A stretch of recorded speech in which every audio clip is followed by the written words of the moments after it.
There's no way? No way of sneaking out. No. You fall asleep on night, okay? Yeah.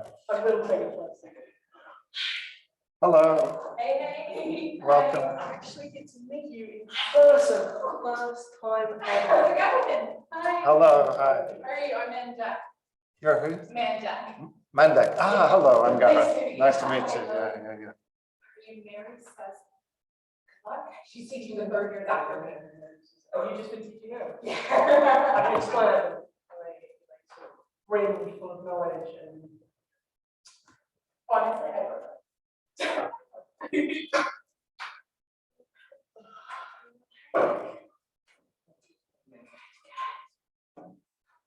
Okay, let's begin. Thanks for coming, all of you, and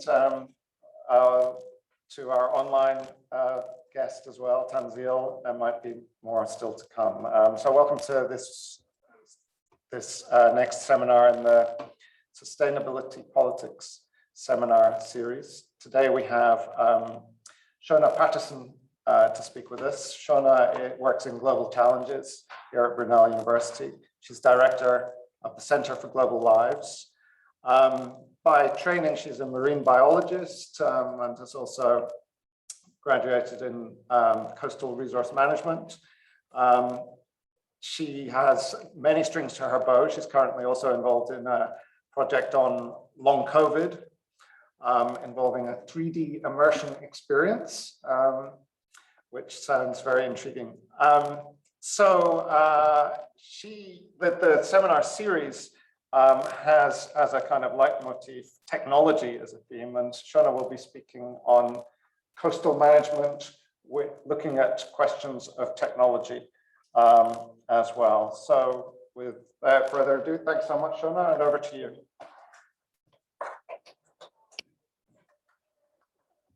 oh, I know we're good applause. It better be good at this stage. Let me just share this. So thank you for coming. It's a real pleasure to talk about sort of technical innovation and technology and sort of the crash between technology and social change.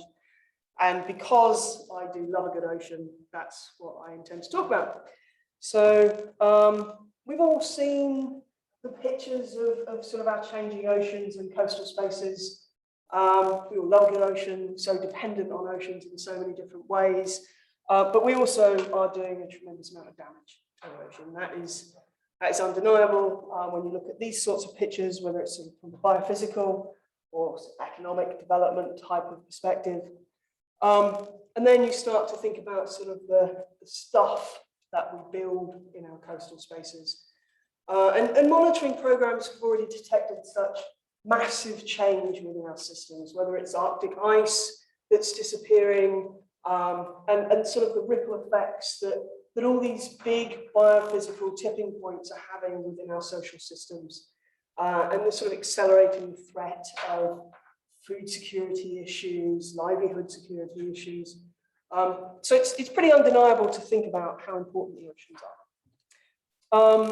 When you start to unpack what marine and coastal systems actually mean, there are more, in coastal spaces, you get sort of the biggest confluence of stuff that happens, whether that's from sort of a societal activity perspective or that kind of biophysical dynamism, I can say that word sometimes, that really sort of crash together. And they're really, a lot of the social activities that we engage with the coast, on the coast and within ocean systems are because of the highly productive systems that they're associated with.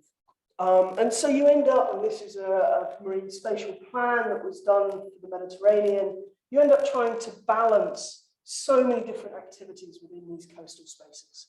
And really, when you start to think about how we can use coastal spaces and ocean spaces more effectively, I guess is the word I want to use, the concept of sort of co-design and how we collectively come together to make decisions is really kind of the key point, because otherwise you just end up with massive conflict. And there's massive conflict anyway, but in theory, co-designing spaces and zoning plans will actually, in theory, help. So you start to think about the challenges and you come up with very complex, very interrelated questions very, very quickly. Whether it's to do with sort of equity and justice, or disaster risk reduction, contemplating the idea of economic opportunity, or ecological management, and more.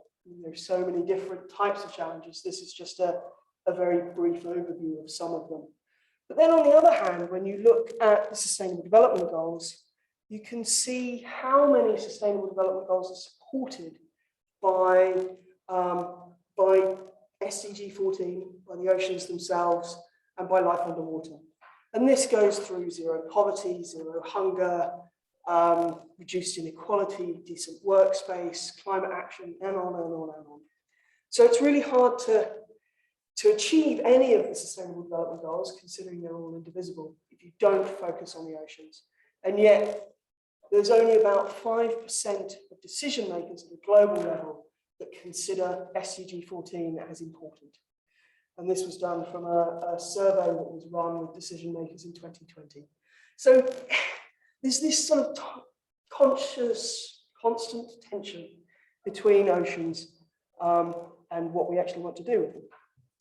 And so, you know, what does this mean for us? Like a question like this. And you really see that because of the diversity of activities, there's no single discipline that can actually solve coastal issues on their own. If you're not interdisciplinary, you can't work in the coast. And that really does open up all sorts of opportunities for us as well, especially when you start to marry social, political, physical, justice, science all together. So technological fixes. Nice idea to think about technology in the ocean. I just took 4 Sustainable Development Goals. We could take any of them. And you start to unpack what some of the technical fixes are associated with ocean spaces. You can see the Thames Barrier, renewable energy. It's very, very popular right now. Looking at sea defenses, hard and living shoreline armoring. This is a picture actually from Texel, which is an island off the coast of Amsterdam, where you can actually see the defenses are higher than the 2-story house. So this is the degree to which we're engaging in technology to solidify our own sort of social expectations, if you like. Satellites are always quite cool. If you look at sort of the Copernicus suite of Sentinel satellites that are out there, the data that are being produced, gigabytes, terabytes of data almost daily. We know more from space about our planet than we've ever known before. And I want to come back to Earth observation in a minute. And then you can think about sort of food and aquaculture. This is a cage off Eleuthera in the Bahamas. I've actually been diving in this cage. And it's right on the edge of the tongue of the ocean, which is sort of 6,000 feet deep. So a lot of the biophysical waste, biological waste, sort of heads off down over the edge, which is supposed to be more beneficial. I have my doubts, but the really cool thing about this was when we went diving on it, the lemon sharks had actually ripped a hole in the cage and they were swimming around inside the cage while the fish that were being raised were swimming outside. So I'm not sure it's the greatest technological fix, but technology around aquaculture has improved out of sight. So let's think about unpacking some of the realities. And as I said, I wanted to go back to Earth observation and remote sensing, mainly because you can find really cool pictures like this. This was taken from Sentinel-3, I think. So when I sort of put my marine biology hat on, I can think of all sorts of different ways how Earth observation can help. When you're thinking about sort of species niche habitat mapping, which for the non-marine biologists, that really starts to think about sort of specific habitat that certain species are using. We can, through satellite data, think about chlorophyll, concentrations, temperature, wave, all these sorts of ideas have quite a dramatic influence on what we know about what species are using what habitat and when.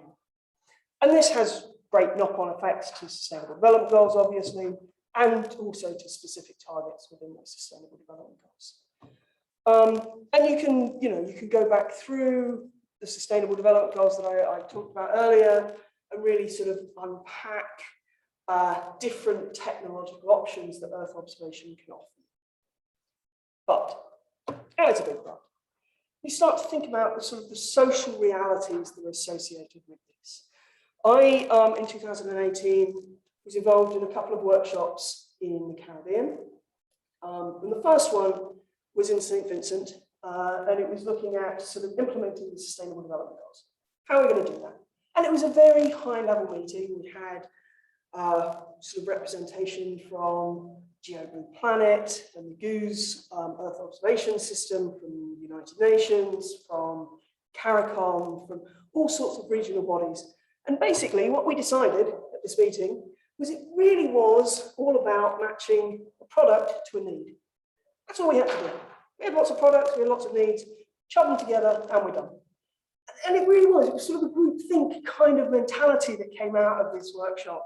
That basically we just needed data, we needed a little bit of decision support, and we were sorted. The next week, literally the next week, I chaired a meeting in St. Lucia that was attended by, and primarily aimed at, the Organization of Eastern Caribbean States. And it was attended by technical managers, so marine protected area managers, Department of Natural Resources, Department of Energy, these kind of sort of, but very much the technical people, not necessarily the directors. And we hit the biggest wall you could possibly imagine on the first day. And they were like, you guys are a bunch of idiots. You have no clue what you're doing. We don't have the capacity to do this. Our politicians don't want Earth observation data, because why would we?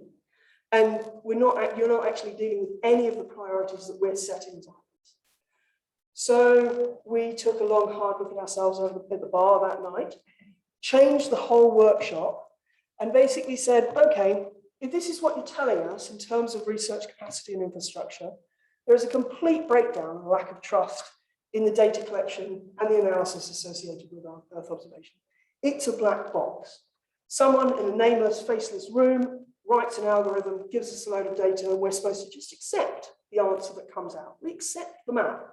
But we don't, and our politicians don't. And therefore, in terms of staff, we're not allowed to really use these data because nobody trusts them. Also, you want us to download terabytes of data, how? You know, we're still using dial-up in some, the Minister of Fisheries in Anguilla is still using dial-up internet. So how is he supposed to download terabytes of data? Just doesn't work. And there's a limited technical capacity to deal with and to take advantage of these opportunities, not because there's a lack of knowledge, but because there is that disconnect between the technical folks who can do this and the acceptance at a higher level. So we completely rewrote the outcome of the report that we were going to write. We were just going to say, Earth observation is great, but we couldn't do that. So we ended up, and we took 4 different issues, and this is the climate change and risk reduction one. We also had issues around fisheries and agriculture, sargassum, and maritime safety. And we produced essentially a 4-page pullout for each of these issues that really started to think about, okay, so what is the role? What can you do? And then what are the priorities? And this was absolutely driven by the folks in the room. All we did was produce some nice, pretty document. But it was kind of fun because you could actually pull out the document, give it to people. So if you came across a manager who's like, oh, I hate climate change, I hate Earth observation, you could actually rip it out of the report and give it to them as a brief and say, okay, just have a look. Just have a look at what your technical folks are really starting to talk about. And this allowed us to not only look at sort of these 4 issues, but then data needs, training, trying to pull out, you know, what's the regional momentum, what's the local action, how do we overcome, and what's the expectation of overcoming some of these issues. And also sort of this idea of a holistic approach and a systemic approach where we sort of joined up a lot of the ideas. But this was completely driven from a social perspective. ignoring on a large count the technology.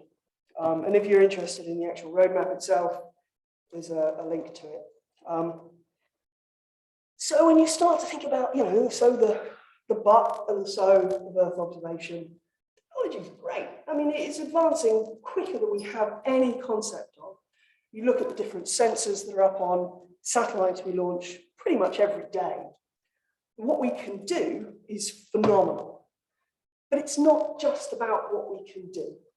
It's about actually making what comes out of what we can do useful. And if people don't want it, people won't use it, all the technology in the world isn't going to help us. And you can think of some great statements around Earth observation and data, and it has to complement all sorts of other data. But again, if nobody's accepting it, what's the point? So I wanted to think of another example, and I came across, I don't know whether people have sort of engaged with the largest cleanup in history, ocean plastics. It's very sort of happy now. Everybody wants to talk about ocean plastics right now. And in 2 days, the Ocean Cleanup Project will launch their 002 model, Jenny, I think it's called, with the claim that it's going to reduce the great ocean garbage patch by 40% in the next 5 years. How wonderful it is. And I'm really conflicted about this. The idea of taking plastic out of the oceans, brilliant. How and what are we doing? I mean, that's the end product, the end problem, if you like. So how are we thinking about sort of the drivers of that problem? And then I'm always a little bit sort of confused about, well, okay, so they take plastic out of the oceans, they do all sorts of really cool things with it, they produce sunglasses. They sell these sunglasses for 199 euros a pop. And this is supposed to sustain their conservation efforts in perpetuity. But doesn't this just reinforce the concept that conservation and that saving our planet is really a conscience salve for the North? It's not actually looking at any of the root causes. And I'm not going to spend 199 euros on a pair of sunglasses, no matter what it's made of. I don't have that money. So who does? Who's the market that's aimed at? And you also have to think about, well, in terms of the UK, we're exporting, I think it's something like, and this is Greenpeace numbers, so, take it how you will. We're exporting 2.5 Olympic swimming pools of plastic a day to places like Turkey and Malaysia, where it's either burned or dumped illegally. And all we're doing is shifting our environmental problem somewhere else. So is taking plastic out of the oceans in this way, without actually starting to think about the underlying root causes, technology versus social, is this really the way we should be going? I don't know. As I say, I'm conflicted about this one. I like the idea, but there's a boat spewing carbon out in the middle of the ocean for days on end to collect rubbish that we then make sunglasses out of. I'm lost with this, I really am. So, if I take a step back from this obvious tension in my own head and really start to think about, okay, so what is at the heart of the battle for ocean spaces?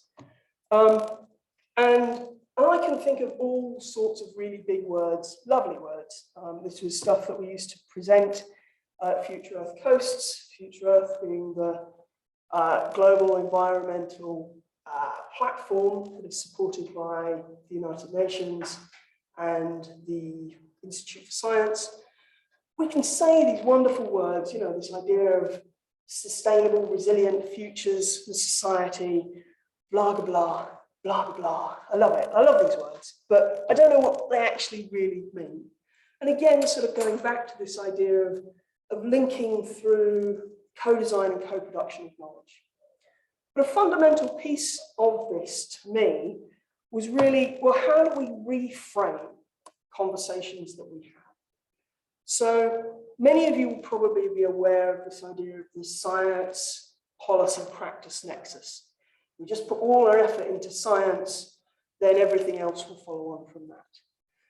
what we tried to do was reframe this conversation to put society first. So it becomes a society policy practice nexus that is then influenced by knowledge and policy at all the intersections. So rather than it just being, well, science or technology will solve the problem, what do people actually want? How are they reacting to an injustice? Where's the transformation that's needed at a policy level in order for us to be able to make the changes that we so desperately need on this planet when it comes to stewardship? So carrying on from this, and I'm hearing myself in stereo. I'm trying to work out a way of having a Q&A, but it requires setting up another Zoom, and obviously it won't work. I'll talk to myself, I don't mind. And I'm a big fan of not only acknowledging the elephant in the room, but then taking the elephant for a walk. I just want to say it, yeah. I mean, let's do something with it. And power is sort of this element, if you like. And there is obviously this tension between power, between people and stuff. And it's brought about by history, unequal opportunities, ownership, all sorts of different, and this is not an extensive list by any stretch of the imagination, but it's also brought around by this idea of the superiority of Western science and this framing of science as sort of rigorous knowledge that is the only valid concept for what we base our decisions on and how we drive technology. And that really does sort of assume that science is sort of divorced from context in lots of ways. And it also means that Western science and Western technology is often viewed as superior to lots of other different ways of knowing, whether that's sort of popular lay science, lay opinions, practical opinions, religious, you name it. Western science is sort of considered to be above this. Which really, when you think about sort of how science is then coupled with superior economic and military power, has granted this kind of empirical betterness of the global north above the global south. So the more we talk about technology, the more we have to recognize this disconnect. And there are great examples of low-cost, innovative technology that's coming out of the global south, without a shadow of a doubt, but that is often sort of considered lesser quality in a lot of ways. You start to unpack some of the literature, it's always like, well, it's not really something we did, is it? So just, this is something that has really come to my attention and been brought out in the work that I've done in lots of different geographical areas. And in some ways, the SDGs epitomise this disconnect. The focus of the SDGs is really on poverty, not equity. We don't talk about wealth redistribution. We talk about lifting people out of the poverty trap. Well, can we actually ever really achieve the Sustainable Development Goals, whatever they are, however we do it, whether it's through technology or social change, if we don't address these vertical inequalities?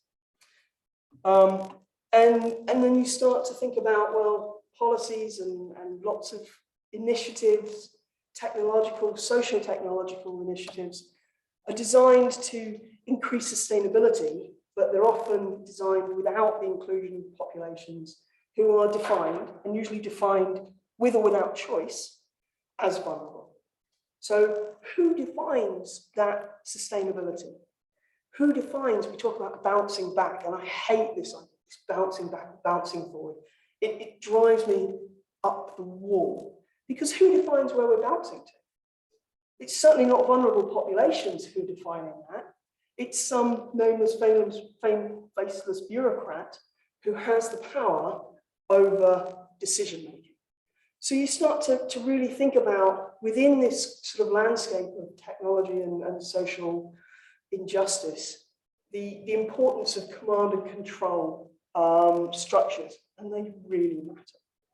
So there's a lot of talk now about this idea of social tipping points, and could social justice be a tipping point?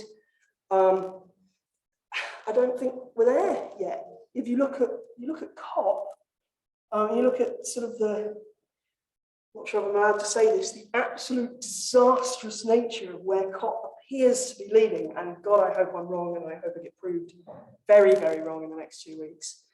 But you start to unpack vaccine inequality. You start to unpack the fact that yes, we could do lots of things digitally because we now have the technology, we've used the technology for several years because of COVID, and yet lots of developing small island states especially are saying, well, our voice won't be heard if we do this online. And so how are we breaking down some of these command and control systems? Or are we just accepting them and saying, oh, well, if we talk about electric cars at COP, we're all good. That will solve the problems of the world. My belief is that COP will just undermine the Paris Agreement.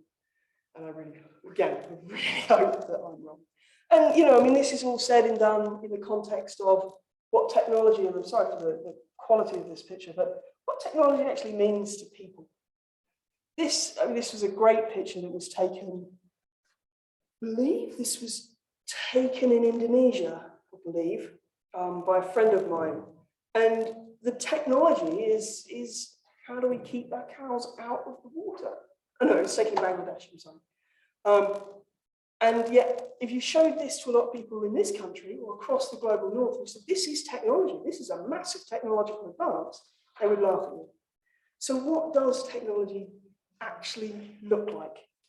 And especially in coastal spaces where you're constantly not only getting sort of inundated by extreme events, either floods, cyclones, hurricanes, but also those everyday small scale cascading events that recur and recur and recur.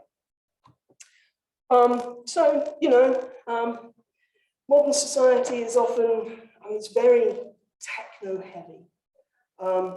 But if we don't change our own behaviors, I don't know, I mean, what does technology actually do for us if we're not prepared to utilize the technology, or we're not prepared to share the technology? All we do is exacerbate inequalities across the system, and this is especially pertinent in at-risk coastal systems. And if COVID has taught us anything, has COVID taught us anything? I'm scared to ask that question. But, you know, waiting for technology to save lives often means that the most vulnerable are impacted immediately. And that is the biggest risk to lots and lots of different systems, including coastal spaces. So with that, I'm happily take any questions.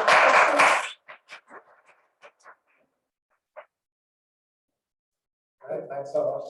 Shona. Pleasure. Fascinating talk. Space for questions. It's more a comment. So thank you very much.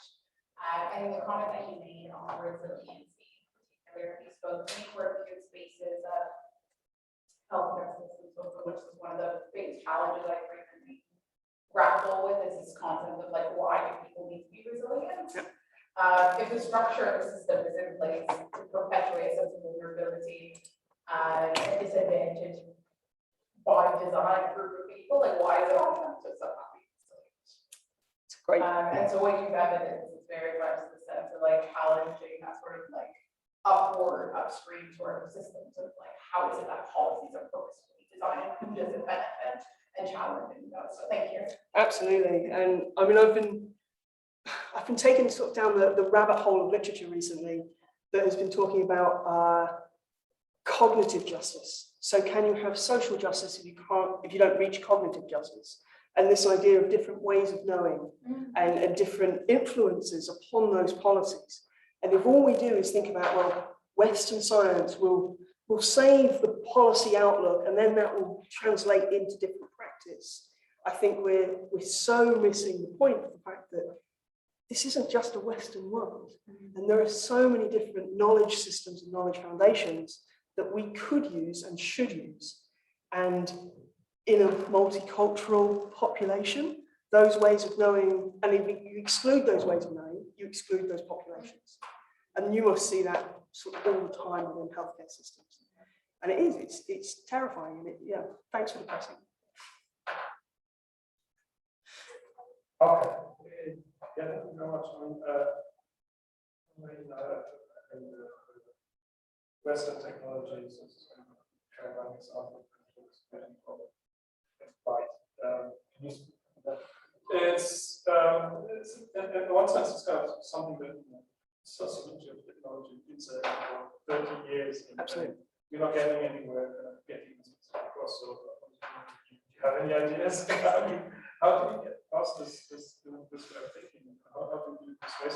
So we've got friends who are very highly, who are very intelligent people, where you just kind of think, oh, science is about fact and truth, and telling me that other people have other truths, and then I'm, then I'm the relativist who, so I don't know, giving them books about sociology of technology. Yeah, it's an interesting like, dilemma without a shadow of doubt. I mean, I don't want to completely bash technology because there are a lot of technologies that are life-saving in so many different ways, and not just medical, but without a shadow of doubt, cleaner energy, all sorts of ideas that are coming through. But if we just think of Western science as the truth, then I think we are desperately going down the wrong direction. And I sound very sort of pessimistic. You're thinking about sort of the Earthshot Awards that happened just the other day. Well, are we just reinforcing a lot of these ideas and reinforcing this power structure that exists within knowledge? And how do we break that? I've spent a lot of time in the last few years working with artists. So I work with glassmakers, poets, paper makers, ceramicists, film makers, costume design, people that have literally rewritten the foundations upon which I think. Because I can't just accept that there is one way of knowing and that's the one I should go for. So, I mean, if I would introduce all your friends to as many crazy artists as you can. But no, in all seriousness, I don't have the answers. I wish I did, because you are right. There are so many other ways of knowing, and so technology isn't the one that's going to save us in the grand scheme of things. I don't know. Yeah. I wish you could tell me what the answer was. That'd be brilliant. I mean, there's certainly things have been tried. There's examples of debates of the 90s, all sorts of sociologists with theories about how the individual should be done better. To change the public conversation from technical fixes into together. So, they're still trying. Yeah, I mean, public engagement, and I think even the concept of calling it public engagement always sort of grates, who is the public? What public are we talking about? And if I have a skill set that I can bring to bear on a certain issue, so does an accountant, so does an architect, so does an engineer, so does, and so many people have different influences, different thought patterns around this. But if, as a human race, if we are just waiting for technology to save us, we haven't learned anything over the last year and a half. Because although some technologies have managed to move us forward in terms of coming out of COVID, as in a lot of different places, we haven't got that far. And I want to acknowledge that. But if you actually think about what's got us through the pandemic, it's the arts, it's connection with people, it's different communities, it's community cohesion and networks that we have. And that is just as important as a way of knowing and knowledge transfer as any technology will ever produce. Thank you so much for that really fascinating and stimulating presentation. Got my head spinning in all kinds of directions. And it took me back to work that I've done in Northeast, teaching qualitative research methods to marine scientists. And it was fantastic, especially the stuff about technical fixes and glitches in the system as well. And even just a simple transact fish counting or a simple island walk, the various things of way of learning about the island when you're supposed to be learning a disciplinary exploratory approach, ways of learning about an island that are kind of done on the spot and changed and shifted around. So there's no kind of clear pattern behind the knowledge that we create. I don't think the we is within that the students created it, and then trying to marry that with as an anthropologist with a kind of local contextualized understanding of island life and how waste is dealt with, or how the sea is thought about and coastal areas used. So that really kind of took me back there, and I was really sympathetic to the run, although here with this digital space stuff, the kinds of glitches and things that Sure. in there. But I was really taken by your new kind of reframing with society first, and then practice and policy. And then I just was thinking, well, who, it's a bit like the last question, who's society? Absolutely. And what happens when putting society first? If you speak to people in the Maldives, you might say, well, look, we want harbours, we want to be connected to the other islands, we want roads as well, we want to get our stuff from the centre of the island to the harbour itself. We want motorbikes to ride around on the new asphalt roads that might, and we want decent housing. Yep. And to do that, we have to dredge tons of sand up from the ocean floor, dump it on the beach flat, and then build up, and then produce plastics, so you can have nice sunglasses and stuff like that. So what happens when what society wants is at odds with the sort of sustainable development goals, and then where does we and society in that situation? Absolutely, and I mean, this is what I say. In some ways, the Sustainable Development Goals epitomise so many of the problems. So many island states are actually achieving sort of zero hunger, zero poverty, but sort of going towards the achievement of some of these goals much better than we are in the Western world, without a shadow of doubt. But who are we as the Western world to deny that kind of improved life, improved livelihood, access to markets, increased security from storms with a better house? I mean, we've done an awful lot of damage to our natural systems, and now we sit there going, oh no, you can't. I mean, there is such a disconnect between the Western sort of global North and the global South, and so many different systems in island systems run on traditional management. They will have, if you look at sort of the Indo-Pacific islands, they'll have a chief. That chief will govern that specific area that they're sort of delineated. That is the village area, and you don't fish when you're told not to fish, and yet we're still in conflict with French fishermen and who should fish in our territorial waters. There's traditional management systems have created command and control powers that work for them, and yet we consider them primitive. And so, absolutely, I'm not going to sit there and say, oh no development should happen anywhere because we need a more sustainable future. What does sustainability look like? And when you start to the sort of the idea of reframing this science policy practice nexus is that society in general will react to an injustice. We're seeing this with Black Lives Matter. We're seeing this with Extinction Rebellion. Whether that's real injustice or a perceived one, they will react in some way. And how much space do we provide that reaction to be able to create new policy? And who is the we? Everybody, 25,000 people are going to be at COP in the next couple of weeks to solve these problems for the rest of us, I would say. And we shall see what comes out of it. But great point. And having spent a lot of time teaching students how to count fish and transect, I miss the simple life. And also, like when you talk about the elephant in the room being, the fact that technology.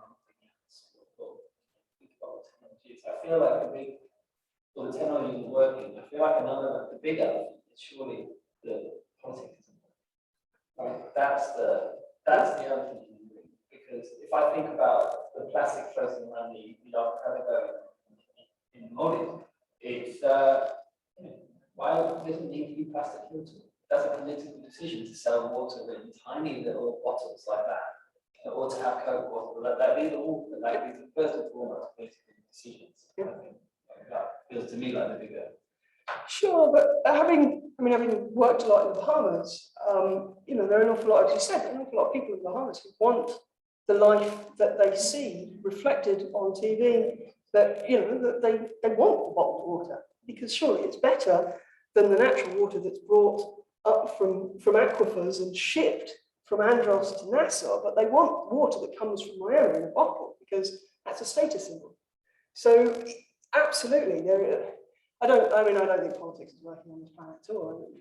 We haven't solved that issue by a very long way. And you know, if you have answers in SPS of how to do that, that'd be brilliant. Send them my way. That's what this research seminar series is designed. Brilliant. Sustainability politics. Fantastic. I have a question too. Fascinating talk. Thanks so much. One question, well, a couple of questions. One is, so you're interested in coasts, and you showed quite a few images of coastlines. And the coast is traditionally the point of interface between those of us on the land and the sea. It's where the ports are from which the fishing boats sail to grab stuff from the oceans and bring it back. It's where people lie on beaches and chuck stuff in the water and so on. This is the coast. But increasingly, the sort of capillaries of interface between land-based systems and the sea are just growing exponentially. So if there's one single thing that's affecting the sea negatively, it's ocean acidification, which if you set up a coal-fired power station in the middle of England and you never leave the little village next to it, you never see the sea, you're still enormously affecting the ocean and all its creatures in that fashion. Or you raised the question, I mean, some of the discussion has revolved around development versus environmentalism, but there's a problem within the decarbonisation drive, which will affect the oceans. For example, you mentioned electric vehicles, and as the lithium and cobalt and so on run out from land-based resources, it's looking as if increasingly there's a drive to begin to deep-sea mine them, which is going to cause enormous chaos in the ocean. I wonder if there's anything in that little bunch of, well, it's not really phrased as a question, but I wonder if there's anything there you can comment on. And then I have one very specific question, which is, yeah, you say COP is going to undermine Paris. Glasgow is going to undermine Paris. And I think you're right, but I'm just very interested to know why you're predicting that. I hope I'm not. But yeah, I mean, when you start to think about sort of this massive push towards blue economy and blue foods, it sort of implies that the oceans are this global common that just renews constantly, and it doesn't. Ocean acidification is, as you say, one of the greatest challenges that we face. And yet, what can we do? Well, we've started to think about, well, just dump iron in the ocean, and that will solve it. Well, really? Is that sort of the primitive level that we've managed to get to? That we find a problem and then we just dump something in the ocean to fix it. It's the same with artificial reefs. We're just going to dump concrete in the ocean and hope that that will mean that fish assemble around bits of concrete. And that's, you know, that's a good thing, is it? So I can't solve ocean acidification. No, I mean, I can't solve ocean acidification. I wish I could.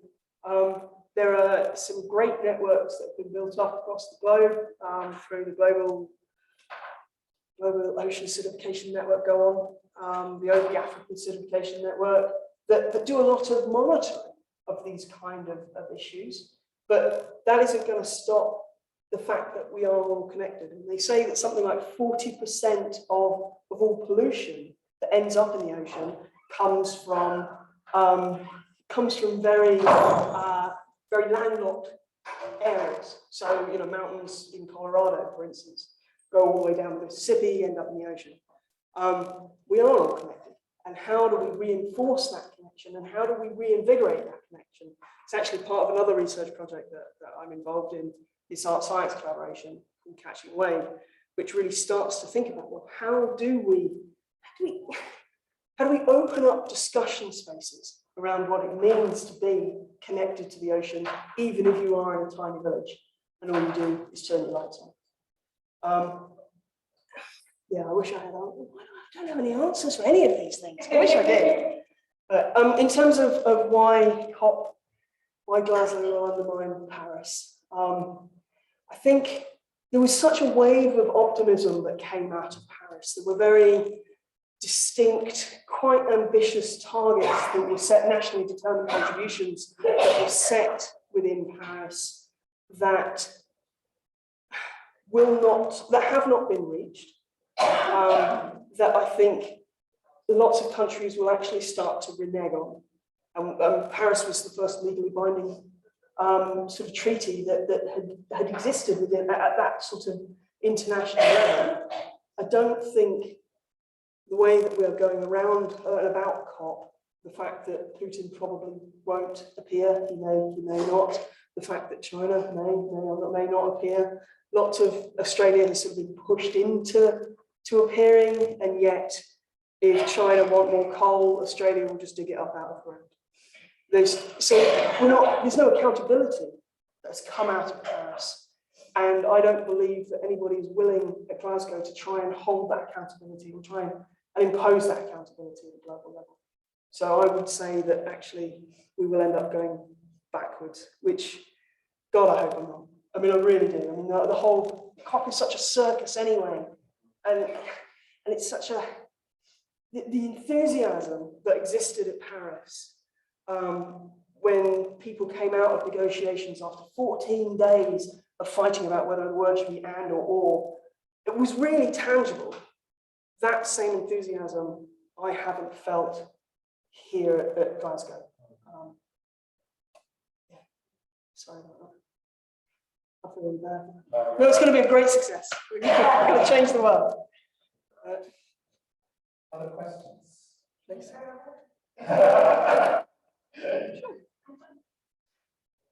Yeah, I just have all this again, I think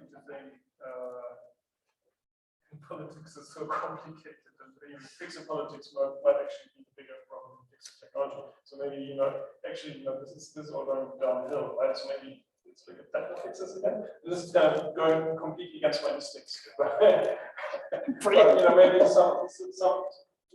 some part of the answer should be that we know there's problems with fixing the world with technology. It's not going to work as well as we wanted to, but politics is to grow more. It's getting 7 billion people to agree on something is I can't really get 5 academics to agree on something.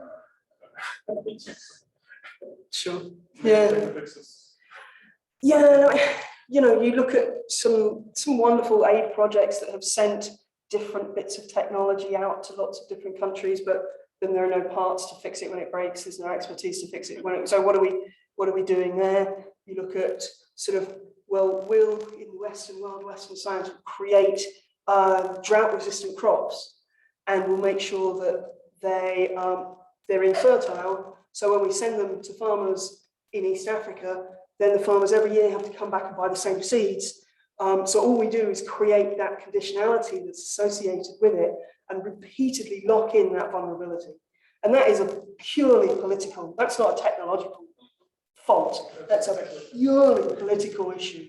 And it's, it is this vertical inequality that we want to remain on top, and we want to make sure that all the, everybody else stays beneath us. Western science, Western ideology remains the head of the tree. Well, maybe we need some radical shift where natural resources become part of GDP, which would flip the whole world economics on its head. I don't know whether I'm not an economist. I have no idea where that would work. But if the Amazon becomes part of the GDP ledger, Brazil isn't in debt anymore. So what does that do to sort of the politics of the globe? But we aren't going to talk about sort of these massively massive shifts, in transformative shifts, because all we want to do is continue with the politics of very minor incremental changes. And are we setting ourselves up for failure? Or have we already set ourselves up for failure? which is why we're all off to Mars in Mr. Amazon's spaceship. It's depressing as well. God, I'm really depressing today, sorry. Like honest conversations in that sense about like what scale are we looking at change happening? And I think it can be incredibly overwhelming when we think about it from that international long-term standpoint. But what do you think about opportunities where individuals or entities or groups or whoever in positions of power have relinquished power? And I think that key element is that sense of we're relinquishing our powers to create greater space for you to amplify more powers, more authority, like changes can happen, whether that is through participatory budgeting processes, whether that is through knowledge equity like efforts, and that is scaling, and part of it scaling that up, I think, as a society, brings a sense of pressure, like, no, we need to do everything now, or else like we're gonna all die in like 5 years.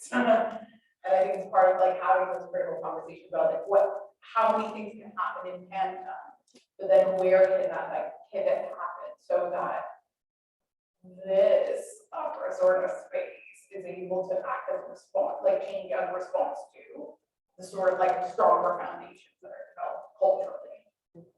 And I mean, you see so many sort of scaled communities making such advances in terms of, however you want to define resilience, and I can't, but how you define your own resilience, how you access different types of knowledge and different types of ways of knowing, and so many sort of small communities, small island states have done this.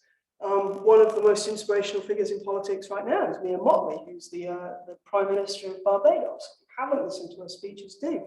She's amazing. The woman is incredible. But she's like, I stand up here in front of the UN, I say the same thing, I go back to my island, nothing changes. So how can certain local efforts really be catalyzed to create change? And how do we create the space to allow them to create that change that we want? And perhaps maybe being more creative, more willing to sort of move away from our rigorous science conventions will allow space for different pathways of success to be realized, maybe. Yes. I probably missed whether I said it, but the trigger would be in terms of creating a catalyst that the closest thing that I can think of, and I apologize, I'm a big industry in my imagination, is that, if Viagra were necessary for men in the same way that birth control or something like that, women, they would change the rules on it. So I apologize. But what is the equivalent of that trigger that would happen that would stimulate governments and corporations to want to act? Water. I guess I missed that part. No, you didn't. No, but you're completely right. If you look at legislation that's been passed in Texas right now, let's control women's bodies, but we won't do anything at all to control them. So you see this dichotomy in so many different parts of politics. But in terms of sort of, if I was looking for an environmental catalyst, water would be it. And we will fight the next world war over water. Drought is already devastating so many different countries and bringing with it cascading wildfires, etc., etc., etc. We're moving water across this planet in so many different ways that it's mind-blowing. So, go on. I'm just thinking about like the indigenous populations that have been affected by nesting and the water like that, and they seem to not have a say. So Absolutely. again, it goes back to what's for the other states. Yeah, and that goes back to sort of this idea of power and this command control. It's all about economics. And if we could dismantle neoliberalism, then I'd be all the way for that. Not a problem if anybody's got an idea about that one as well. Because all it does is create this idea that even the Sustainable Development Goals, Sustainable Development, we've got 8. Economic growth. Do we need every year to grow? How is that a measure of success? Because it's not equal growth. It's not equal growth across the planet by any stretch of the imagination. It's not equal growth amongst people. So what are we aiming for when we talk about economic growth? And how do we shift that mindset away from we must grow every year? And companies like Nestle, these multicultural, multilateral phenomena that hold so much sway over economics will always win out if we continue down the same track. Shona, could you, sorry, how about I wasn't interrupting. Could you just ask Tanzil if he has any questions? He's inside the box. Inside the box. I'll try and unmute him. That might be quite fun. You could just ask, if he's listening and has a question, then he'll ask. If not, I can't unmute him myself. could you just say, Tanzil? Tanzil, are you there? Okay, no worries, no worries. No, I don't think he wants to. We try. It must have been hard for him to follow the Q&A. Because of the, the lack of Because mics. we're all responsibly socially distanced. Exactly. Will this be available somewhere? Yeah. No, you have to come and I'll give it to you later. Okay, sweet. I'll show you. Brilliant. I think Luke does not know. Again, I think it's sort of push me to go against my better instincts. Oh, I I love noticed it. like, I think there's this big sort of general issue with democracy and decision making as well, that could in some ways be at odds with sustainability. Absolutely. In ways that suggest that as well. But the thing that strikes me as a kind of connection with COVID also, and I'm not a behavioural theorist, but one of the things that kind of came out of COVID, especially in the early, was this misjudged idea of how people behave in response to commands from up top. This libertarian idea, British public will not stand for this, but actually they turn out to be compliant. Sure. And I wonder what's going on in spaces that it can be about, not just about pushing governments to do things, but saying, look, if you do this, it won't be electorally unpopular. You're not going to suffer your power position. And I wonder what's going on in that kind of space. I mean, that would be a really interesting space to try and unpack. I mean, COVID has created so many tensions in so many places. We put in recently a grant for work in Japan, and they are in general a very compliant culture. Decision that sort of the noise comes down from above, and they comply as a society. So COVID is telling them to stay at home. Earthquake warnings are telling them to evacuate. And so you're left with people who are completely conflicted about which command control structure they're supposed to follow. And I think you're right. If you look at politics in this country, it's so short term. It's on a 4 or 5 year basis. It's so reactive to how do we get people into the ballot box to vote for me rather than Lord Buckethead. I do still regret my decision, I think. But I mean, why are we? There's such a call. There's such a public outpour for want, especially among young people. You look at the Fridays for Futures. You look at the Million People marches. There's this outcry for that longer term idea around what politics could achieve, and yet still we are so reactive on the short term. How do we get someone to vote for us? And until we break that cycle, I don't know whether we would actually achieve the sort of this responsible society type of we'll understand if you reduce our freedoms, even though we're not reducing freedoms in the grand scheme of things, and we will be more compliant to different avenues of change. I don't know, but yeah, it's certainly it is definitely, and I think when you start to crash sort of COVID, climate change, and civic sort of uprising, or both sort of apathy and anger in so many ways. When you crash all of these three things into the same circle, then you end up in a really complex place. And having written a great abstract for a paper, I have no idea where to take the actual paper now, because I don't know how to unpack these ideas and what will end up being sort of the greater injustice that more people get driven towards. Is it climate change? Can you solve climate change without solving civil angst, without solving some of these underlying inequalities that exist, these root cause inequalities that exacerbate changes in the environment, that are exacerbated by climate change. Can you do that in the face of COVID or in the face of the next pandemic, which will come? And all of these things are so interlinked, and yet we deal with them very, very separately. With the environmental lobby that looks at climate change, you've got sort of social lobby that looks at political unrest, and you look at the health, and that deals with COVID. And yet, unless these things are brought together into the same sphere, unless discourse spaces are opened up, then I don't know how you solve the problems, because they're all completely interconnected. Okay, on that suitably depressing note. I feel like I've achieved something today. Thanks so much for